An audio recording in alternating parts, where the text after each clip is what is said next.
All right, good evening, everyone. I want to thank you for your flexibility as we shift from a Collaborate session to a YouTube video.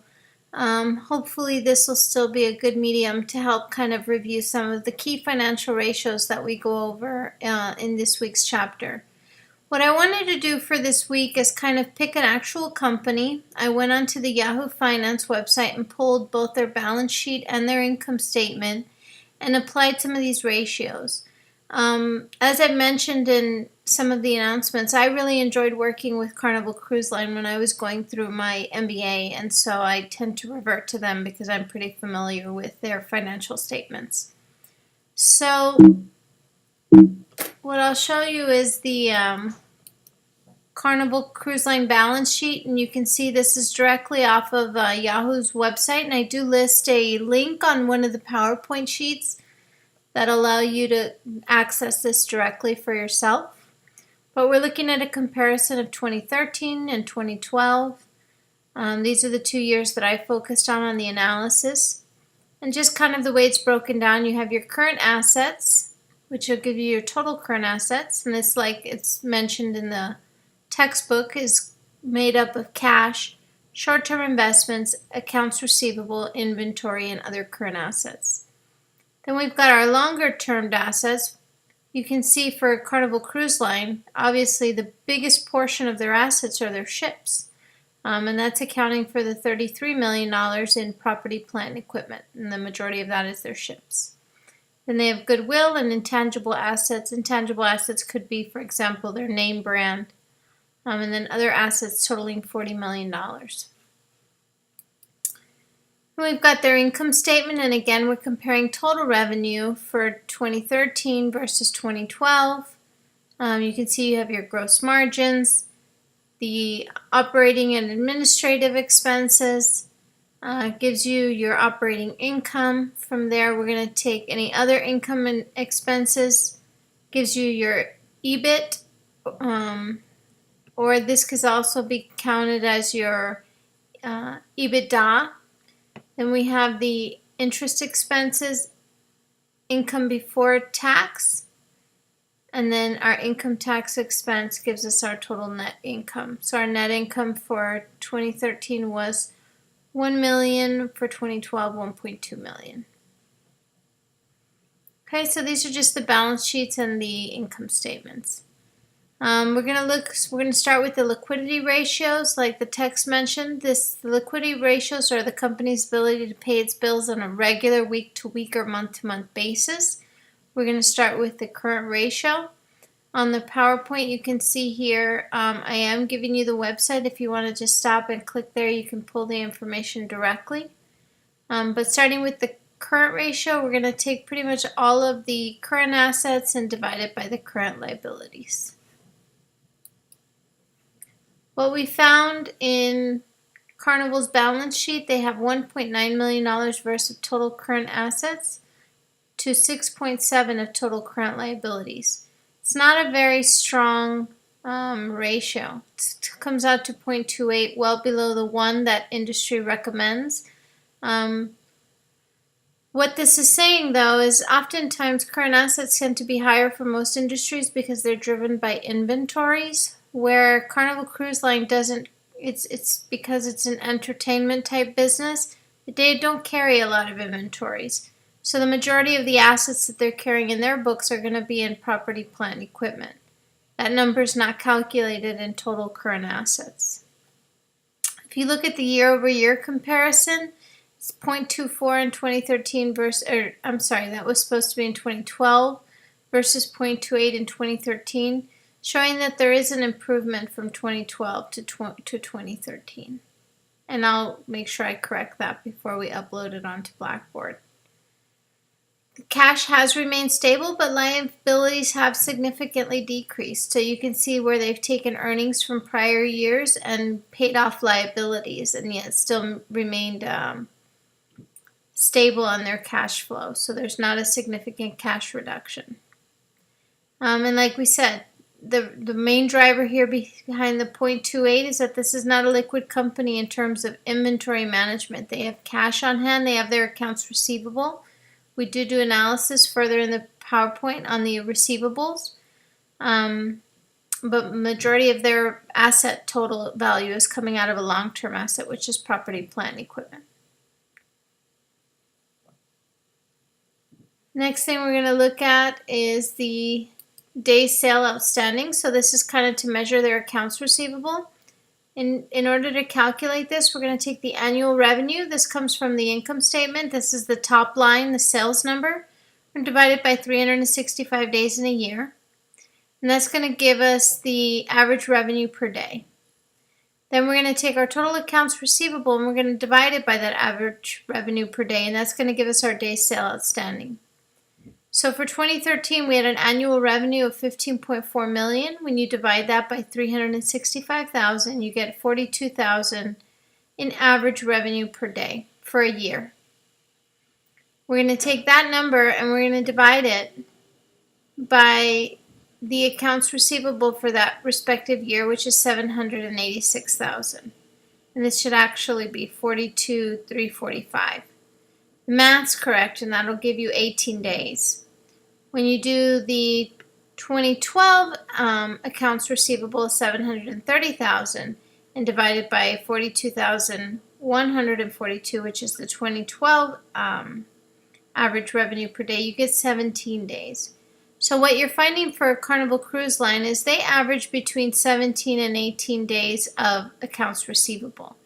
Most companies have what they call a net 30, worst case net 60, where they are requiring people that owe them money to pay them between 30 and 60 days.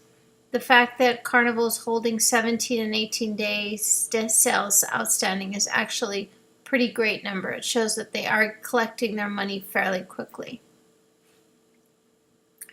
In terms of inventory turns, I was not surprised to see numbers so high in 2013 when you take the cost of goods sold, which is the second line off the income statement, and you divide it by the total net inventory. For 2013, you get 28. In 2012, you get a total of 26. This means that the total inventory turns 28 times in 1 year. So that means within 2 weeks, you have turned all of your inventory. That's pretty exceptional. The industry that I currently work in, which is machinery and bearings manufacturer, we try to hit 3.5 to a high of 4 turns in 1 year. So this ties with what we were mentioning earlier about Carnival not keeping a lot of inventories in comparison to the money that they're generating for the income statement. EBITDA is a great measurement for operational income. It takes out factors that a lot of times operations management doesn't have an impact in, like depreciation, amortization, interest, taxes. These are all fees or rates that are determined by outside sources. And so looking at EBITDA kind of gives you where is the company operating at with the factors that they do have control over. And in 2013, you can see that the EBITDA was 1.4 million. In 2012, it was 1.6. There is a 16% drop year over year in EBITDA. When I looked at the different factors, you can see that part of that is driven by an increase in cost of goods sold. So the gross margin from 1 year to the other decreased. There's also a significant increase in selling and general administrative expenses from 2012 to 2013. Without having all the detail, it's a guessing game at this point, but that could be perhaps an increased marketing campaign for Carnival with some of the challenges that they've seen with the ships and the maintenance issues. They could be reinvesting money into mechanical overhauls or advertising to earn their customers back and build faith in the company. All right, that moves us to the gross profit percentage. So looking at the gross profit percentage, you take the 4.8 million in gross profit for 2013 and divide that by your total revenues of 15.486 in 2013, and you get a total percent for 2013 of 31%, and in 2012 it was 32%. And you can see that 1% drop is in correlation with what we saw in the EBIT as well.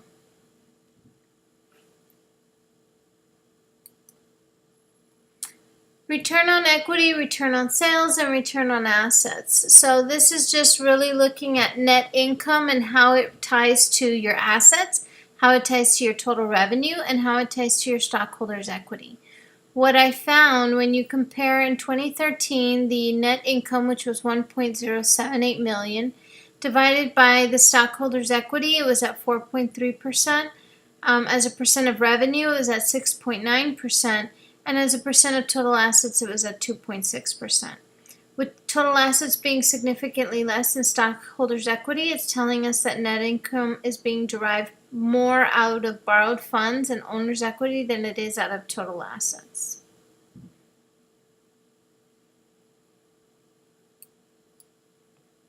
Now, if the company did not have any debts, then that number, the net income, the ROE and the ROA would equal one another. And that's because of the way that the balance sheet is broken up. Remember that the balance sheet is assets equal to liability plus stockholders' equity. So if liability is 0, then equity is going to be equal to the assets.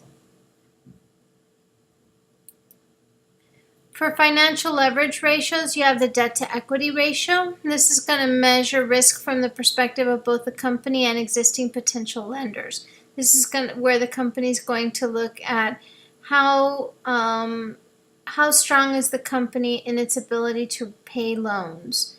For 2013 for Carnival, their long-term debt totaled about $8.1 million. They had stockholders' equity of $20 million, so that's a 0.4. Not yet at the risky stage. The textbook was actually listing risk at about 0.7 and 0.8. So technically Carnival does still have opportunity to borrow money. For interest coverage, this is where they're going to take the EBITDA divided by interest expense. Here they want to know what is the amount of cash available to pay your interest expense. And that at least keeps your loans afloat. In our case, for 2013, you were at $1.4 million in EBITDA against $319,000 versus interest expense, and that's also listed on your income statement. So that comes out to a total of about 4.4, and 4 to 5 times is considered acceptable. So they are still in a healthy range in terms of being able to pay their interest. So to conclude, overall, the organization is fairly financially stable. They have seen a decline in revenues slightly, a little bit of a decline in the EBITDA that can be further explained by the management team, but they are a healthy liability to asset comparison. So overall, I hope that this was a useful and helpful message and kind of shows you how these different ratios can be applied to an actual company and what it tells you about an organization. I look forward to continued sessions, and I hope this kind of helped shine a little light bulb on companies as you're going through on your new knowledge with financial ratios. Thank you and have a great night.